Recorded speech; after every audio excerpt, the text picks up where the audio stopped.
आइए शुरुआत करेंगे अच्छी और सच्ची खबरों की। सबसे पहले बात अंतर्राष्ट्रीय योग दिवस की। बस अब से कुछ ही घंटे बाद देश और दुनिया भर में 11वें अंतर्राष्ट्रीय योग दिवस को धूमधाम और उत्साह के साथ मनाया जाना है। और इस साल योग दिवस की थीम है योग for one earth one health. लोगों में योग के प्रति जागरूकता बढ़ाने के लिए ये दिन सेलिब्रेट किया जाता है, जिसमें हर उम्र के लोग बढ़ चढ़कर हिस्सा लेते हैं।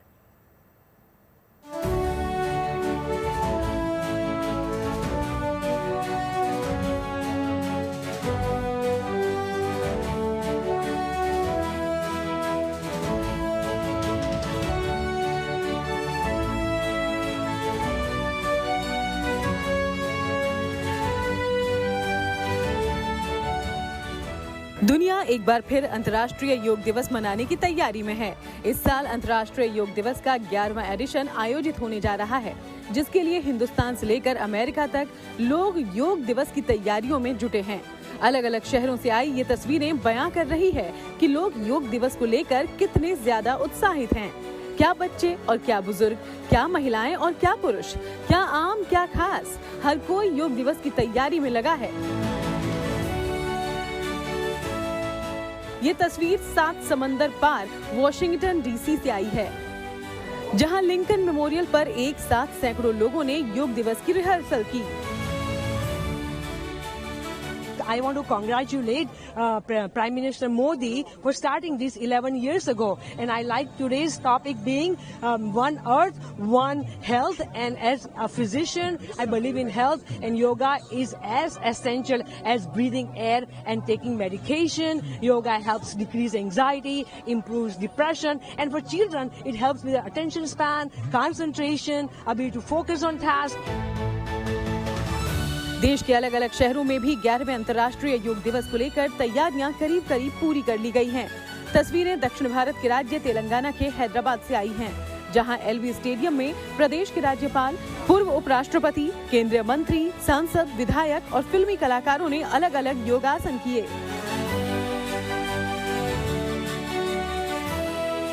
धीरे धीरे वापस आ जाइए। Raise your hands up.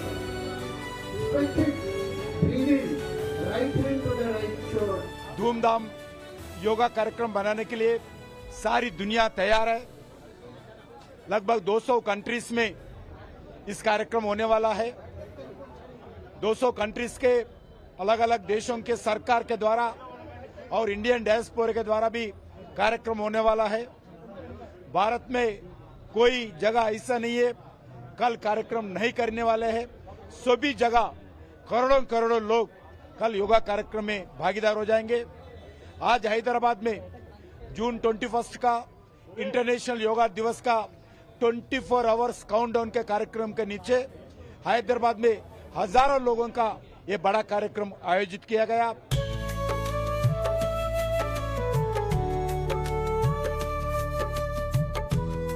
हर साल की तरह इस साल भी अलग अलग एजेंसियां और संगठन अंतर्राष्ट्रीय योग दिवस में हिस्सा लेने वाली हैं। ऐसे में हर कोई योग दिवस से जुड़ी तैयारियों को अंतिम रूप देने में लगा है। कोई पानी में योग साधना कर रहा है और कोई खुले मैदान में योग दिवस की रिहर्सल करने में जुटा है। खास बात ये है कि ये लोग खुद तो योग कर रहे हैं और दूसरों को भी योग के लिए प्रेरित कर रहे हैं।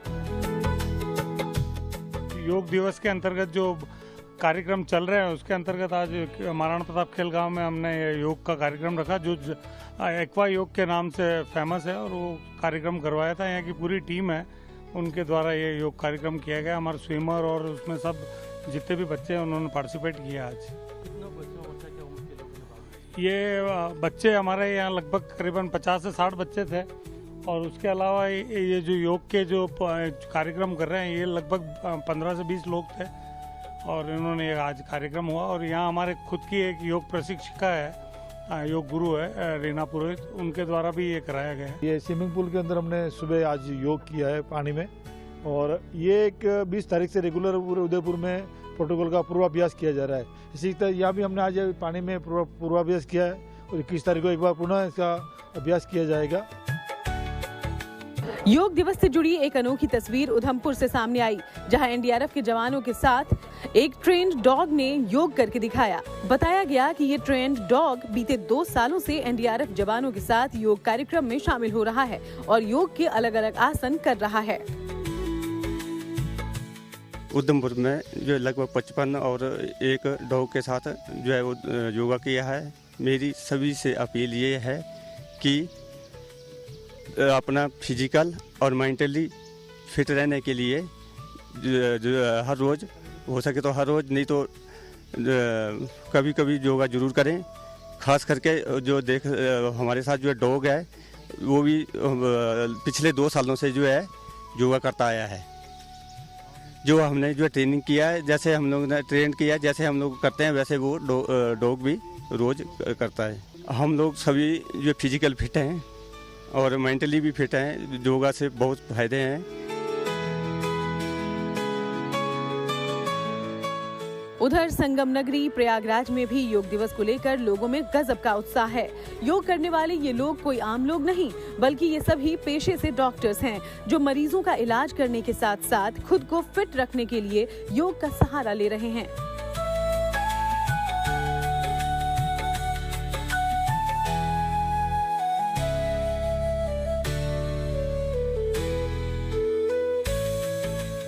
इन डॉक्टर्स ने भी माना कि आज की भागदौड़ भरी जिंदगी में योग मानसिक और शारीरिक फिटनेस के लिए बहुत जरूरी है। अगर आप डॉक्टर की लाइफ को देखें तो सुबह से लेकर शाम तक केवल मरीजों की कंप्लेंट्स, शारीरिक कंप्लेंट्स, लेकिन सुनते सुनते एकदम दिमाग वन पॉइंट पे झलना आ जाता है।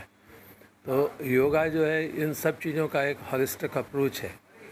मेंटल पीस भी मिलता है और ध्यान भी लगता है और फ्लेक्सिबिलिटी भी मिलती है। योगा मुझे लग रहा है हर व्यक्ति को करना चाहिए। एक तरह से पूरे शरीर को, पूरे आपके मन को और आपके सोल को वो स्टेबलाइज करती है, आपको तनाव मुक्त रखती है, आपके मांसपेशियों में ताकत रहती है, आपको फ्लेक्सिबिलिटी को बढ़ाती है और उसके साथ साथ आप अपने दैनिक कार्यों में स्फूर्तिवान बने रहते हैं। योग विश्व को प्राचीन भारतीय परंपरा का एक अमूल्य उपहार है, जिसकी अहमियत को आज पूरी दुनिया समझ रही है। इसलिए हर कोई खुद को फिट रखने के लिए योग को अपना रहा है। हैदराबाद से अब्दुल बशीर, फतेहपुर शेखावाटी से राकेश गुर्जर और प्रयागराज से आनंद राज के साथ bureau report, good news today. अंतर्राष्ट्रीय योग दिवस को लेकर हरियाणा कैसी तैयारी कर रहा है और इसे लेकर हमारे सहयोगी पूजा पराशर ने हरियाणा के सीएम नायब सिंह सैनी और योग गुरु स्वामी रामदेव से खास बातचीत की। 11वें अंतर्राष्ट्रीय योग दिवस की शुरुआत पूरी हो चुकी है। ऐसे में ये जो कार्यक्रम है उसको लेकर प्रबंध कुरुक्षेत्र में हो चुके हैं। मेरे साथ खुद यहाँ पर हरियाणा के सीएम हैं और योग गुरु स्वामी रामदेव यहाँ पर हैं। स्वामी जी, सबसे पहले मैं आपसे जानना चाहूंगी, जो इस बार का योग दिवस का थीम है उसको लेकर क्या संकेत है? One earth, one yoga, one health, oneness, coexistence, harmony, happiness, सबके जीवन में योग उतरे। अथ योगानुशासनम, वैयक्तिक जीवन में, पारिवारिक, सामाजिक, राष्ट्रीय, वैश्विक जीवन में अथ योगानुशासनम, अब वो अथ युगानुशासनम बनना चाहिए। योग धर्म अब युग धर्म बने और योग मूलक सनातन जीवन पद्धति लोगों की जीवन पद्धति बने और एक भारत के परिप्रेक्ष्य में कहें तो एक स्वस्थ, समर्थ, संगठित, विकसित राष्ट्र बने। और इसके लिए हम योगी बने और योद्धा बने। हमारे मुख्यमंत्री जी भी योगी हैं। आपके जीवन में योग कितना महत्वपूर्ण है? आप कितना योग के लिए समय निकालते हैं? देखिए, योग का तो अपने जीवन में बड़ा महत्वपूर्ण है। मेरा ये मानना है कि योग वे ऑफ लाइफ नहीं, पार्ट ऑफ लाइफ। ये योग होना चाहिए। हमें अपने जीवन के अंदर योग को उतारना चाहिए और योग से हम नई ऊर्जा के साथ, नई स्फूर्ति के साथ और नई चहलकदमी के साथ आगे बढ़ सकते हैं। हमें हर रोज योग को अपने जीवन में उतारना चाहिए। ये प्राचीन पद्धति हमारे ऋषियों ने, मुनियों ने दी है। ये पवित्र भूमि भगवान श्री कृष्ण की भूमि है, जिस भूमि के ऊपर योगेश्वर भगवान ने स्वयं गीता में योग का महत्व बताया है। योग गुरु कौशलम, कि हमें योग के अंदर कुशलता से कार्य करना चाहिए। हरियाणा के जो इतिहास में है उसमें अध्याय में कि नया जुड़ेगा कि योग यहाँ पर कुरुक्षेत्र की धरती पर किया गया 11वां अंतर्राष्ट्रीय योग दिवस, उसको आप कैसे देखेंगे? हमने 10वीं तक बच्चों के सिलेबस के अंदर इस योग पाठ्यक्रम को शामिल किया है और हम सभी कॉलेजेस के अंदर, सभी स्कूल्स के अंदर और सभी यूनिवर्सिटीज के अंदर हम बच्चों को योगा के साथ जोड़ने का लगातार निरंतर काम कर रहे हैं।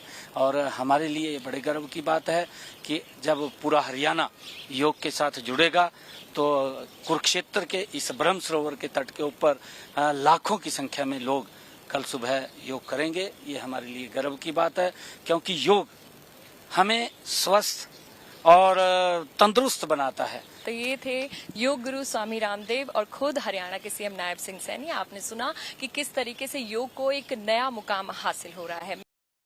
और अब आज सिविल सर्विस एग्जाम की तैयारी करने वाले उम्मीदवारों की जिनके लिए गुड न्यूज आई है। आईएएस आईपीएस नहीं बन पाने पर भी उनको नौकरी मिलने का रास्ता खुल रहा है। यूपीएससी यानी कि संघ लोक सेवा आयोग गजब की स्कीम लेकर आया है। सालों की मेहनत के बाद भी अगर किसी का यूपीएससी क्रैक नहीं होता है तो भी सिलेक्शन नहीं होने पर अफसोस कम होगा। तीनों चरणों की परीक्षा यूपीएससी के लिए प्रीलिम्स, मेंस और इंटरव्यू निकालना अनिवार्य है। इंटरव्यू तक पहुंचने के बाद भी हजारों अभ्यर्थियों का सपना अधूरा रह जाता है। लेकिन अगर अब सिविल सर्विस एग्जाम के दौरान जिनका इंटरव्यू क्लियर नहीं हो पाता, अब ऐसे युवाओं को निराश होने की जरूरत नहीं है। उनके लिए यूपीएससी की तरफ से नया रास्ता खुला है।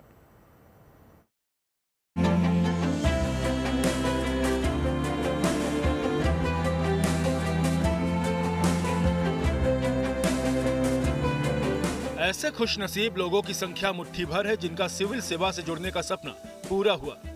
यूपीएससी यानी संघ लोक सेवा आयोग की परीक्षा देश की सबसे कठिन परीक्षाओं में से एक मानी जाती है, जिसकी वजह से परीक्षा में सफलता दर भी बहुत कम होती है। ऐसे उम्मीदवारों को निराशा और अवसाद से बचाने के लिए यूपीएससी ने प्रतिभा सेतु पोर्टल लॉन्च किया है, जिसके जरिए यूपीएससी परीक्षा के आखिरी पायदान यानी इंटरव्यू पास न कर पाने वाले उम्मीदवारों को अब रोजगार मिल सकेगा।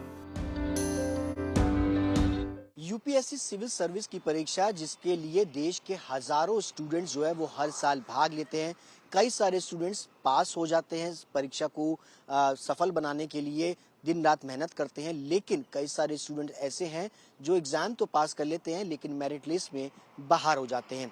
लेकिन ऐसा नहीं है कि उनमें टैलेंट की कमी है। इन तमाम टैलेंट्स को ध्यान में रखते हुए यूपीएससी की तरफ से एक नई पहल की जा रही है। प्रतिभा सेतु योजना की शुरुआत यूपीएससी जो है वो करने जा रहा है। यूपीएससी एक ऐसी परीक्षा जिसके जरिए सरकारी नौकरी हासिल करके देश की सेवा करने का भी अवसर मिलता है। कुल मिलाकर ये सपना न केवल सामाजिक प्रतिष्ठा दिलवाता है बल्कि राष्ट्र निर्माण में योगदान करने का भी एक सुनहरा अवसर मुहैया करवाता है। हालांकि इसके लिए पहले प्रीलिम्स, फिर मेंस और उसके बाद इंटरव्यू के चरण से गुजरना पड़ता है। हर साल करीब 10 लाख उम्मीदवार प्रीलिम्स परीक्षा में शामिल होते हैं, जिसमें सिर्फ 1% यानी 10,000 लोग ही मुख्य परीक्षा पास करके इंटरव्यू तक पहुंच पाते हैं, जिनमें सिर्फ 800 से 1000 उम्मीदवारों को ही सिविल सेवा में चयनित होने का सौभाग्य प्राप्त होता है, जबकि करीब 9000 लोग आखिरी चरण यानी इंटरव्यू पास नहीं होने की वजह से निराश हो जाते हैं। सिविल सेवा परीक्षा में कम नंबरों से मेरिट लिस्ट में नहीं आने वाले अभ्यर्थियों का डेटा सार्वजनिक किया जाएगा। इस डेटा से केंद्र सरकार की विभाग और प्राइवेट कंपनियां उम्मीदवारों को संपर्क कर सकेंगी और योग्यता के आधार पर उन्हें जॉब ऑफर कर पाएंगी। यूपीएससी इन तमाम स्टूडेंट्स का जो डाटा है, तमाम जो उनकी व्यवस्थाएं हैं, उनकी जो इस योजना से जुड़ी हुई तमाम जो क्वालिफिकेशन है, उस डाटा को यूपीएससी के पोर्टल पर जो है वो डाला जाएगा, ताकि बड़ी बड़ी कंपनीज इनके इस पूरी तरीके से जो काम करने के उनके टैलेंट है उसको अपनी कंपनी में शामिल कर सके। अब तक देखा जाए तो लगभग 10,000 से ज्यादा अभ्यर्थी ने इस पूरी योजना के तहत जो है वो रजिस्ट्रेशन जो है वो हुआ है। यानी आप कोई भी निजी कंपनी अगर यूपीएससी की परीक्षा जो पास कर चुके हैं और उनको सिविल सर्विस में जाने का मौका नहीं मिला है, वो निजी कंपनियां जो है इन तमाम टैलेंट को अपने यहाँ शामिल कर सकती हैं ताकि वो अपनी कंपनी की ग्रोथ को बढ़ा सके। प्रतिभा सेतु प्लेटफॉर्म पहले पब्लिक डिस्क्लोजर योजना के रूप में जाना जाता था, जिसकी शुरुआत 20 अगस्त 2018 को हुई थी। पहले उम्मीदवारों की डिटेल यूपीएससी की आधिकारिक वेबसाइट पर जारी की जाती थी, लेकिन अब इसके लिए प्रतिभा सेतु प्लेटफॉर्म लॉन्च कर दिया गया है। इसके जरिए उन उम्मीदवारों की डिटेल रोजगार देने वाली कंपनियों तक पहुंचाई जाएगी जो इंटरव्यू क्लियर नहीं कर पाते हैं। यूपीएससी का मानना है कि नई प्रणाली से एम्प्लॉयर यानी नियोक्ताओं को उन उम्मीदवारों तक पहुंचने में मदद मिलेगी जो चयनित उम्मीदवारों के करीब ही प्रतिभावान हैं। इससे इन उम्मीदवारों को गवर्नमेंट जॉब के अलावा भी दूसरे क्षेत्रों में सफल होने का मौका मिलेगा। अब सवाल उठता है कि किन परीक्षाओं में पास हुए उम्मीदवारों को पोर्टल का फायदा मिलेगा। इसके जरिए ऐसे छात्रों को मौका मिलेगा जो civil services exam, Indian forest service exam, central armed police force exam, engineering services exam, combined geo scientist examination, CDS exam, Indian economic service और कंबाइंड मेडिकल सर्विस एग्जाम में पास हुए हैं। हालांकि यूपीएससी की तरफ से आयोजित की जाने वाली कई परीक्षाओं के लिए ये सुविधा नहीं मिलेगी, जिसमें सीबीआई, एलडीसीई और एनडीए और एनए यानी नेवल एकेडमी परीक्षाएं शामिल हैं। इन परीक्षाओं को प्रतिभा सेतु पोर्टल में नहीं शामिल किया गया है, यानी इन परीक्षाओं के लिए बैठने वाले अभ्यर्थियों को यूपीएससी की इस योजना का फायदा नहीं होगा, चाहे वो कम नंबरों के अंतर से मेरिट लिस्ट में क्यों न शामिल हो पाए हों। इस वक्त 10,000 से ज्यादा अभ्यर्थियों का डेटा पोर्टल पर मौजूद है, जिन्होंने यूपीएससी परीक्षा के सभी चरणों को पास कर लिया, लेकिन अंतिम मेरिट सूची में जगह नहीं बना पाए। जिन तक पहुंचने के लिए अब आयोग सरकारी विभागों और कंपनियों को लॉगिन आईडी देगा। इसके अलावा निजी कंपनियां भी आयोग के पोर्टल का उपयोग करके अपना रजिस्ट्रेशन करवा सकते हैं। कि पहले बच्चे जो इंटरव्यू देते थे, अगर वो सिलेक्ट ना हुए तो उनको प्रॉब्लम होती थी, पर अब ये है कि उनकी अगर जो सिलेक्ट नहीं हुए तो उनकी जितने भी मार्कशीट है, उनकी जो क्वालिफिकेशन है वो ओपन कर दी जाएगी, ताकि वो प्राइवेट या किसी भी जो कंपनी है वो अगर नीड के अनुसार अपनी हायर कर सके। तो ये यूपीएससी की बहुत अच्छी ये पहल है। ऐसी स्कीमें उन बच्चों के लिए है जो इंटरव्यू क्वालिफाई नहीं कर पाते हैं, लेकिन सरकार ये चला रही है, अच्छी बात है। ये पहल इस संदर्भ में अच्छी है कि अगर कोई भी जो इंटरव्यू देता है और वो असफल हो जाता है तो उसे कभी निराशा का सामना नहीं करना पड़ेगा, क्योंकि बहुत सारे पीएससीज और प्राइवेट संस्थान है और भी संस्थान है, उनके साथ अगर इनको एम्प्लॉयमेंट मिल जाता है तो एक अच्छा फ्यूचर का निर्माण किया जा सकता है। साफ है कि प्रतिभा सेतु पोर्टल उन लोगों के लिए उम्मीद की किरण है जो सालों की कड़ी मेहनत के बावजूद इंटरव्यू से आगे अपने लक्ष्य तक नहीं पहुंच पाते। Bureau report, good news today. Press अच्छी होनी चाहिए, अच्छी खुद ब खुद लगती है। Navjot Randhawa signing off. आप सुनते रहिए गुड न्यूज, देखते रहिए गुड न्यूज।